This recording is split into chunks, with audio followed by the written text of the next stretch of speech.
ओम शांति। आज 17 जुलाई 2025 की बाबा की साकार मुरली है। मुरली के महावाक्य हैं, मीठे बच्चे, ऊंच बनना है तो अपना पोता में रोज देखो। कोई भी कर्मेंद्रिय धोखा न दे। आंखें बहुत धोखेबाज हैं, इनसे संभाल करो। प्रश्न है, सबसे बुरी आदत कौन सी है? उनसे बचने का उपाय क्या है? उत्तर है, सबसे बुरी आदत है जबान का स्वाद। कोई अच्छी चीज़ देखी तो छिपा कर खा लेंगे। छिपाना अर्थात चोरी। चोरी रूपी माया भी बहुतों को नाक कान से पकड़ लेती हैं। इससे बचने का साधन, जब भी कहा बुद्धि जाए तो खुद ही खुद को सजा दो। बुरी आदतों को निकालने के लिए अपने आप को खूब फटकार लगाओ। ओम शांति। आत्म अभिमानी होकर बैठे हो, हर एक बात अपने आप से पूछनी होती है।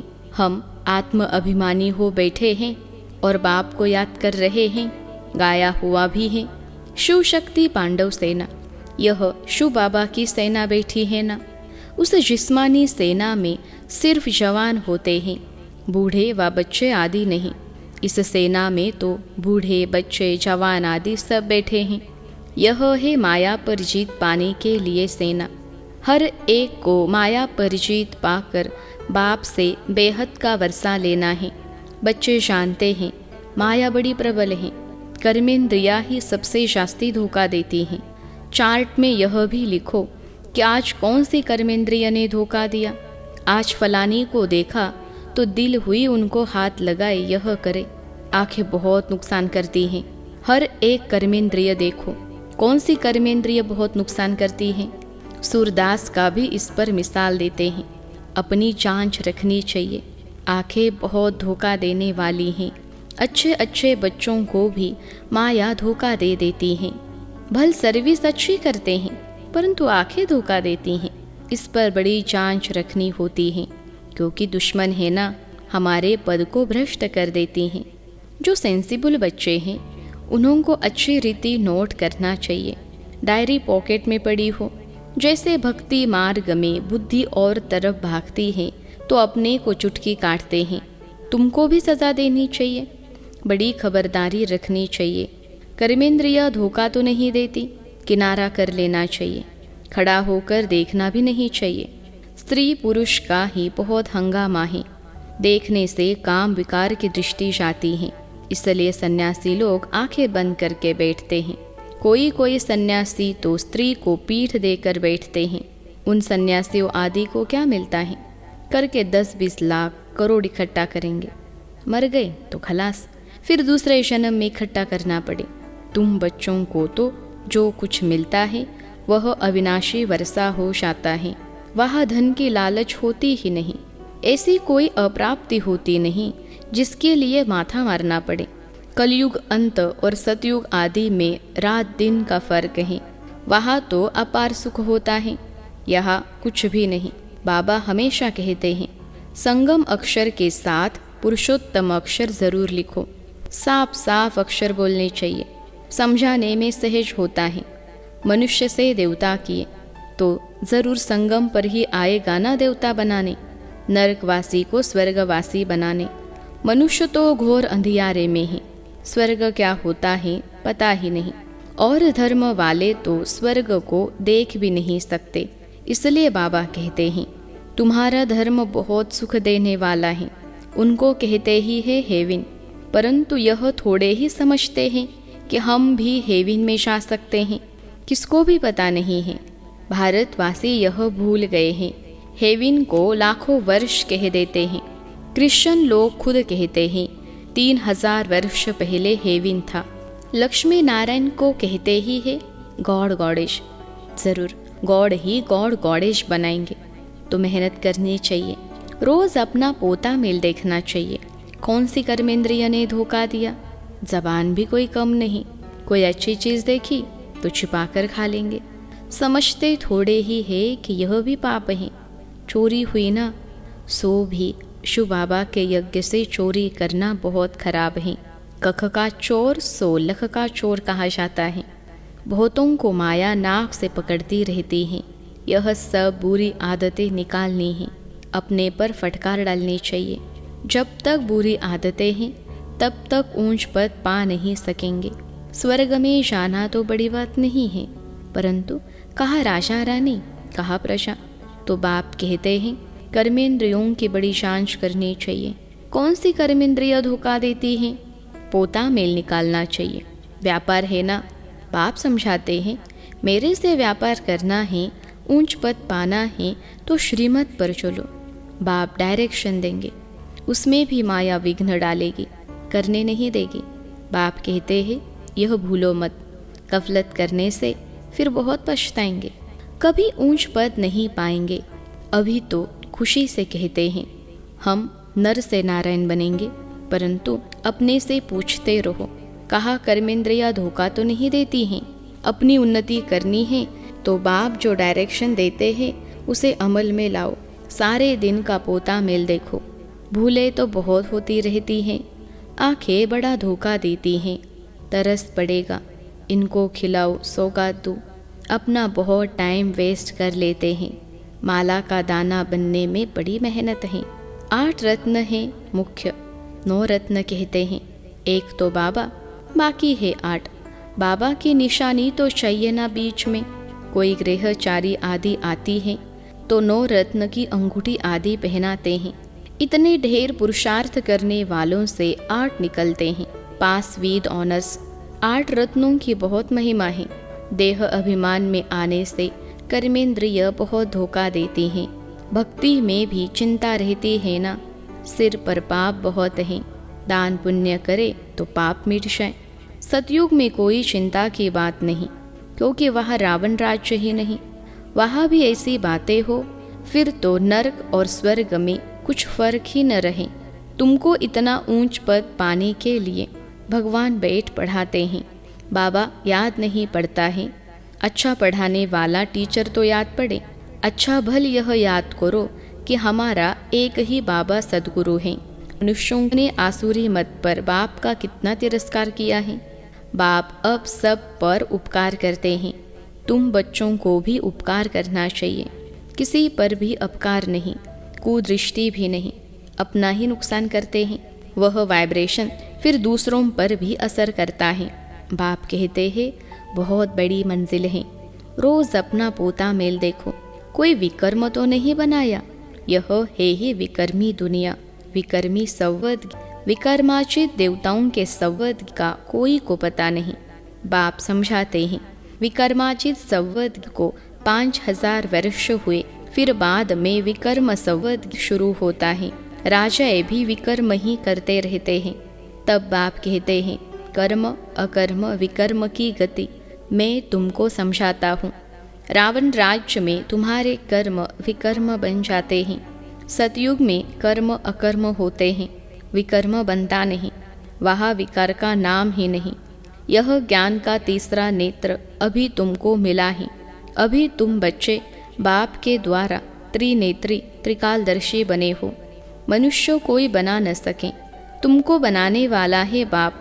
पहले जब आस्तिक हो तब त्रिनेत्री त्रिकालदर्शी बने। सारा ड्रामा का राज बुद्धि में है। मूल वतन, सूक्ष्म वतन, 84 का चक्र सब बुद्धि में है। फिर पीछे और धर्म आते हैं, वृद्धि को पाते रहते हैं। उन धर्म स्थापकों को गुरु नहीं कहेंगे। सर्व की सद्गति करने वाला सद्गुरु एक ही है। बाकी वह कोई सद्गति करने थोड़े ही आते हैं, वह धर्म स्थापक हैं। क्राइस्ट को याद करने से सद्गति थोड़े ही होगी, विकर्म विनाश थोड़े ही होंगे, कुछ भी नहीं। उन सबको भक्ति की लाइन में कहा जाएगा। ज्ञान की लाइन में सिर्फ तुम हो, तुम पंडे हो। सबको शांति धाम सुख धाम का रास्ता बताते हो। बाप भी लिबरेटर गाइड हैं। उस बाप को याद करने से ही विकर्म विनाश होंगे। अभी तुम बच्चे अपने विकर्म विनाश करने का पुरुषार्थ कर रहे हो, तो तुम्हें ध्यान रखना है कि एक तरफ पुरुषार्थ, दूसरे तरफ विकर्म न होता रहे। पुरुषार्थ के साथ साथ विकर्म भी किया तो 100 गुना हो जाएगा। जितना हो सके उतना विकर्म न करो, नहीं तो एडिशन भी होगी, नाम भी बदनाम करेंगे। जबकि जानते हो भगवान हमको पढ़ाते हैं तो फिर कोई विकर्म नहीं करना चाहिए। छोटी चोरी या बड़ी चोरी, पाप तो हो जाता है ना। यह आंखें बड़ा धोखा देती हैं। बाप बच्चों की चलन से समझ जाते हैं। कभी ख्याल भी न आए कि यह हमारी स्त्री है। हम ब्रह्मा कुमार कुमारी हैं, शिव बाबा के पोतरे हैं। हमने बाबा से प्रतिज्ञा की है, राखी बांधी है, फिर आंखें क्यों धोखा देती हैं? याद के बल से कोई भी कर्मेंद्रियों के धोखे से छूट सकते हो। बड़ी मेहनत चाहिए। बाप के डायरेक्शन पर अमल कर चार्ट लिखो। स्त्री पुरुष भी आपस में यही बातें करो। हम तो बाबा से पूरा वर्षा लेंगे, टीचर से पूरा पढ़ेंगे। ऐसा टीचर कभी मिल न सके जो बेहद की नॉलेज दे। लक्ष्मी नारायण ही नहीं जानते तो उनके पिछाड़ी आने वाले कैसे जान सकते हैं? बाप कहते हैं, यह सृष्टि के आदि मध्य अंत का ज्ञान सिर्फ तुम जानते हो संगम पर। बाबा बहुत समझाते हैं, यह करो, ऐसे करो, फिर यहाँ से उठे तो खलास। यह नहीं समझते कि शिव बाबा हमको कहते हैं। हमेशा समझो शिव बाबा कहते हैं, इनका फोटो भी नहीं रखो। यह रथ तो लोन लिया है। यह भी पुरुषार्थी हैं। यह भी कहते हैं, मैं बाबा से वर्षा ले रहा हूँ। तुम्हारे सदृश यह भी स्टूडेंट लाइफ में है। आगे चल तुम्हारी महिमा होगी। अभी तो तुम पूज्य देवता बनने के लिए पढ़ते हो, फिर सतयुग में तुम देवता बनेंगे। यह सब बातें सिवाय बाप के कोई समझा न सके। तकदीर में नहीं है तो संशय उठता है। शिव बाबा कैसे आकर पढ़ाएंगे? मैं नहीं मानता। मानते नहीं तो फिर शिव बाबा को याद भी कैसे करेंगे? विकर्म विनाश हो नहीं सकेंगे। यह सारी नंबरवार राजधानी स्थापन हो रही है। दास दासियाँ भी तो चाहिए ना। राजाओं को दासियाँ भी दहेज में मिलती हैं। यहाँ ही इतनी दासियाँ रखते हैं तो सतयुग में कितनी होंगी? ऐसा थोड़े ही ढीला पुरुषार्थ करना चाहिए जो दास दासी जाकर बने। बाबा से पूछ सकते हो, बाबा अभी मर जाए तो क्या पद मिलेगा? बाबा झट बता देंगे, अपना पोता मेल आपे ही देखो। अंत में नंबरवार कर्मातीत अवस्था हो जानी है। यह है सच्ची कमाई। उस कमाई में रात दिन कितना बिजी रहते हैं। सट्टे वाले जो होते हैं वह एक हाथ से खाना खाते हैं, दूसरे हाथ से फ़ोन पर कारोबार चलाते रहते हैं। अब बताओ, ऐसे आदमी ज्ञान में चल सकेंगे? कहते हैं हमको फुर्सत कहाँ। अरे सच्ची राजाई मिलती हैं। बाप को सिर्फ याद करो तो विकर्म विनाश होंगे। अष्ट देवता आदि को भी याद करते हैं ना, उनकी याद से तो कुछ भी मिलता नहीं। बाबा बार बार हर एक बात पर समझाते रहते हैं, जो फिर ऐसे कोई न कहे कि फलानी बात पर तो समझाया नहीं। तुम बच्चों को पैगाम भी सबको देना है। एरोप्लेन से भी पर्चे गिराने लिए कोशिश करनी चाहिए। उसमें लिखो, शिव बाबा ऐसे कहते हैं, ब्रह्मा भी शिव बाबा का बच्चा है। प्रजापिता है तो वह भी बाप, यह भी बाप। शिव बाबा कहने से भी बहुत बच्चों को प्रेम के आंसू आ जाते हैं। कभी देखा भी नहीं है। लिखते हैं, बाबा कब आकर आपसे मिलेंगे? बाबा बंधन से छुड़ाओ। बहुतों को बाबा का फिर प्रिंस का भी साक्षात्कार होता है। आगे चल बहुतों को साक्षात्कार होंगे। फिर भी पुरुषार्थ तो करना पड़े। मनुष्य को मरने समय भी कहते हैं, भगवान को याद करो। तुम भी देखेंगे पिछाड़ी में खूब पुरुषार्थ करेंगे, याद करने लगेंगे। बाप राय देते हैं, बच्चे जो समय मिले उसमें पुरुषार्थ कर लो, मेकअप कर लो, बाप की याद में रहे, विकर्म विनाश करो तो पीछे आते भी आगे जा सकते हो। जैसे ट्रेन लेट होती है तो मेकअप कर लेते हैं ना। तुमको भी यहाँ समय मिलता है तो मेकअप कर लो, यहाँ आकर कमाई करने लग जाओ। बाबा राय भी देते हैं, ऐसे ऐसे करो, अपना कल्याण करो, बाप की श्रीमत पर चलो, एरोप्लेन से परिचय गिरो। जो मनुष्य समझे कि यह तो बरोबर ठीक पैगाम देते रहते हैं। भारत कितना बड़ा है, सबको मालूम पड़ना चाहिए। जो फिर ऐसे न कहे कि बाबा हमको तो पता ही नहीं पड़ा। अच्छा, मीठे मीठे सिखलते बच्चों प्रति माता पिता बाप दादा का याद प्यार और गुड मॉर्निंग। रूहानी बाप की रूहानी बच्चों को नमस्ते। हम रूहानी बच्चों की सिखलते रूहानी माता पिता बाप दादा को याद प्यार, गुड मॉर्निंग और नमस्ते बाबा नमस्ते। धारणा के लिए मुख्य सार पहली पॉइंट है, सेंसिबल बन अपनी जांच करनी है कि आंखें धोखा तो नहीं देती हैं। कोई भी कर्मेंद्रिय के वश हो उल्टा कर्म नहीं करना है। याद के बल से कर्मेंद्रियों के धोखे से छूटना है। दूसरी पॉइंट है, इस सच्ची कमाई के लिए समय निकालना है। पीछे आते भी पुरुषार्थ से मेकअप कर लेना है। यह विकर्म विनाश करने का समय है, इसलिए कोई भी विकर्म नहीं करना है। आज का वरदान है, बालक सो मालिक के पाठ द्वारा निरअहंकारी और निराकारी भव। बालक सो मालिक के पाठ द्वारा निरअहंकारी और निराकारी भव। विश्लेषण है, बालक बनना अर्थात हद के जीवन का परिवर्तन होना। कोई कितने भी बड़े देश का मालिक हो, धन व परिवार का मालिक हो, लेकिन बाप के आगे सब बालक हैं। तुम ब्राह्मण बच्चे भी बालक बनते हो तो बेफिक्र बादशाह और भविष्य में विश्व के मालिक बनते हो। बालक सो मालिक हो, यह स्मृति सदा निरअहंकारी निराकारी स्थिति का अनुभव कराती है। बालक अर्थात बच्चा बनना, माना माया से बच जाना। आज का स्लोगन है, प्रसन्नता ही ब्राह्मण जीवन की पर्सनैलिटी है, तो सदा प्रसन्नचित रहो। प्रसन्नता ही ब्राह्मण जीवन की पर्सनैलिटी है, तो सदा प्रसन्नचित रहो।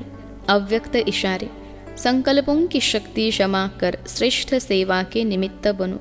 जो कार्य आज के अनेक पदमपति नहीं कर सकते हैं, वह आपका एक संकल्प आत्मा को पद्मा पदमपति बना सकता है। इसलिए श्रेष्ठ संकल्प की शक्ति जमा करो।